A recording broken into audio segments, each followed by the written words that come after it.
அல்லாஹ் தஆலா மேல சொன்ன விஷயம் இந்த உலகத்துல நம்ம பார்க்கிறோம். அதாவது எவ்வளவுதான் காயங்கள் இருந்தாலும், எவ்வளவுதான் வலி இருந்தாலும், தன்னுடைய எஜமானை சரியான இடத்தில் சரியான நேரத்தில் கொண்டு செல்லக்கூடிய குதிரை. அதுக்கு என்ன செய்ய முடியாது, வெளிப்படுத்தவே முடியாது.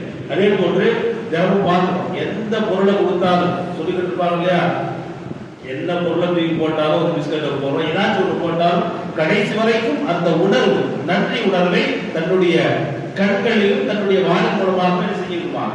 நாயை எடுத்து காட்டிக்கிட்டே இருக்கு. எதுவுமே செய்யாதையும் கூட கழுத இருக்கு இல்லையா, ஏதாவது காய்கறி தின்னி சாப்பிட்டு செய்வான். அந்த பொதிய என்ன செய்யும், சுமந்து கொண்டு எந்த எதிர்பார்ப்பும் கிடையாது. அல்லாமா பர்வதி ரஹ்மத்துல்லாஹி அலைஹி அந்த மனிதர்களுடைய பட்டியலில் சொல்லிட்டு இதை வரிசைப்படுத்தி காட்டுவாங்க. இதுவெல்லாம் ஒரு அடியாருக்கு எந்த நிலையில உதவி செய்யணும், எந்த விதமான எதிர்பார்ப்பும் இல்லாமல் அவருடைய உதவியான இருந்து கொண்டே இருக்கணும்னு சொல்லிட்டு அற்புதமாக சொல்லி காட்டுவாங்க.